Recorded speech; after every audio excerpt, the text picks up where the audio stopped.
Hi everyone, my name is Karen and I am the in-service training officer here in the nursing department. First of all, I would like to welcome you all. Welcome aboard! We're really glad to have you on the team.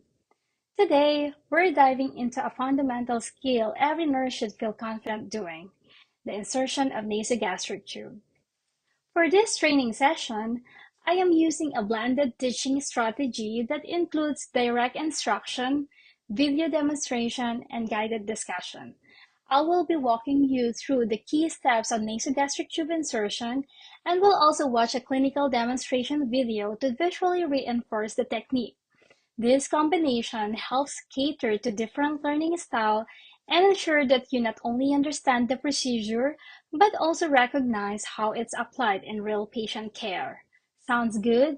Let's get started. By the end of this session, you will be able to first recall the indications and contraindications of NGT insertion. Second, describe the anatomy relevant to NGT placement. Third, demonstrate correct steps for inserting an nasogastric tube. Fourth, identify the signs of incorrect placement. And lastly, evaluate NGT placement through verification techniques. So let's start with the basics.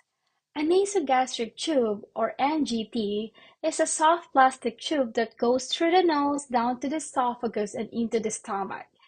Think of it as a highway. It can bring nutrition and medication in or take things out like air or gastric contents. It might look intimidating at first, but with good technique and communication, patients tolerate it better than you'd expect.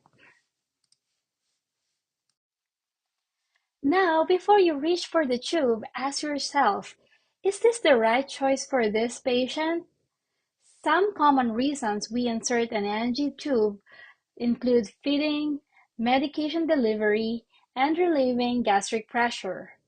But there are also red flags. If a patient has a facial trauma or recent nasal surgery, inserting an NG tube could cause harm. Always check your contraindications, and when in doubt, you should ask your team.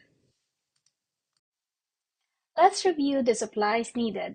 Make sure everything is prepared beforehand to minimize patients' discomfort and avoid complications. Always use the correct tube size and ensure all items are sterile. These are the required supplies: NGT, gloves and PPE, lubricant, water and straw, 60 ml syringe, tape or fixation device, and of course your stethoscope. Now, let's walk through the procedure. Start by verifying the doctor's order and identify the patient correctly. Wash your hands and explain the procedure to the patient, and of course, you should gain informed consent. Sit them upright in a high Fowler's position.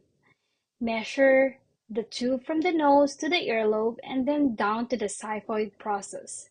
This gives an estimate on how far to insert. Lubricate the tip and insert into the nostril, aiming straight back. Once it reaches the pharynx, encourage the patient to sip water and swallow to ease insertion. Continue until your pre-measured point is reached on the tube. Confirm the placement and don't forget to secure the tube. Placement must be verified to prevent aspiration. Withdraw gastric contents and test the pH. It should be acidic. You can also use the air insufflation technique, listening over to the epigastrium for a whooshing sound with the use of your stethoscope. However, always confirm with an X-ray before using the tube for placement. Be alert for complications. Misplacement into the lungs is serious and can lead to aspiration pneumonia. Watch out for signs like coughing, respiratory distress, or oxygen desaturation. If anything seems wrong, of course, you should stop, reassess, and verify the placement. Now, I'll show you a video on how to perform an NGT insertion. Note how we should measure the tube, lubricate the tip, and insert while guiding the You'll patient to need swallow. 14 to Watch 16 very French gauge carefully as you should nasogastric secure the tubing, tube and verify water-soluble the lubricant placement. jelly, catheter tip syringe, a suction drainage system, and hypoallergenic tape. Also ready, a glass of water with a drinking straw, and within easy reach of the patient, a towel, tissues, and the emesis basin. Our patient is placed in high Fowler's position with shoulders well elevated. We gauge the length of tube to be inserted by measuring from the tip of the nose to the earlobe to the xiphoid process. Mark the length of tube to be inserted with a bit of tape. We can create a gentle curve in the pliable tubing by winding 4 to 6 inches of tube tightly around the index finger. Then lubricate the end of the tube to be inserted. 3 or 4 inches should do. Have the patient extend his neck back against the pillow and begin the insertion with that slight curve pointing down. Proceed slowly, guiding the tube along the floor of the nasal passage, aiming down toward the ear until you're just past the nasopharynx. At this stage, explain to the patient that he'll have to swallow to help the process along. With the end of the tube now just above the oropharynx, have the patient flex his head forward, take a small sip, and swallow. You'll advance the tube by an inch or two with each swallow. The patient may cough or gag if the tubing has accidentally entered the larynx. You can pause, withdraw slightly, and ease the patient with a sip of water. Be careful, there is a risk of aspiration. Advance to the measured mark and anchor the tube to the cheek while you make sure the tube is properly positioned. Your patient should be able to speak. Oh, sorry, that's fine, thank you. You'll attach the distal end of the tube to the syringe. Aspirate gently to obtain gastric contents. You'll observe these are usually cloudy and greenish, but they could also be off-white, tan, bloody, or brown. Once you've verified the tube's placement, secure it with tape to the patient's nose. Clamp the end or connect it to a drainage bag or suction machine and fasten the end to the patient's gown. The head of the bed should stay at an elevation of 30 degrees to prevent reflux and to minimize irritation of the posterior pharynx. The patient should find the discomfort eases in a little while.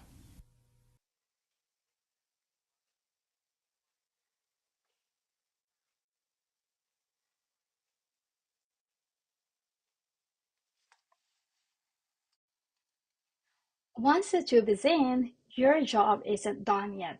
Document everything: the tube size, which nostril you use, the tube marking line, how many centimeters, how you confirm placement, and how the patient tolerated it. Before giving anything through the tube, food, medications, and water, always recheck placement. It's part of keeping your patient safe. Let's not forget how we talk to patient matters as much as what we do. When inserting an NGT, your patient might be anxious or scared. A calm tone, clear explanations, and simple reassurance can go a long way. Say things like, "You might feel like gagging, but that's normal." "Breathe through your mouth." Small cues like this build trust and make the procedure smoother. NGT insertion isn't always one size fits all. In pediatric patients, tubes are smaller and extra care is needed to reduce trauma.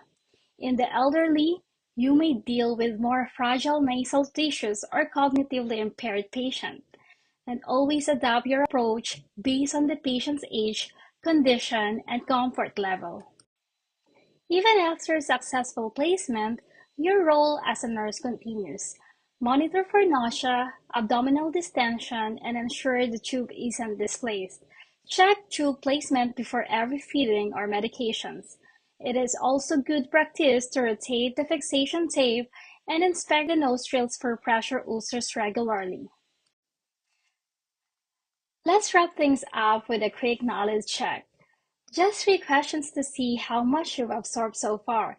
You can answer out loud, jot them down, or think them through silently, whatever works for you.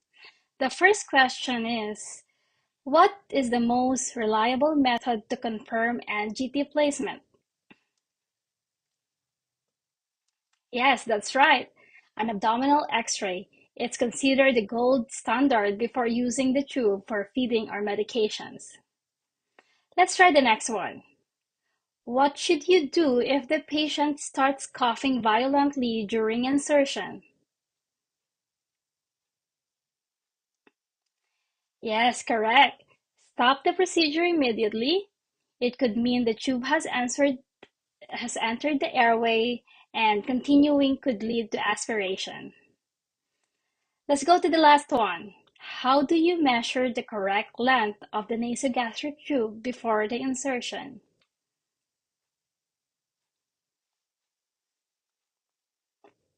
Good job. So you should measure from the tip of the nose to the earlobe and down to the xiphoid process. That gives you an estimate of how far to advance the tube.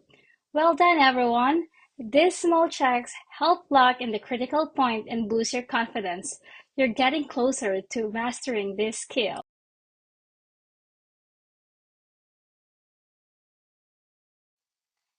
And that's a wrap. NGT insertion might feel daunting at first, but with good preparation, patient communication, and safety checks, you've got this. Don't hesitate to ask for help for your first few times. Your team is here to support you. So let's open the floor for questions or feel free to share any concerns or experience you've had so far.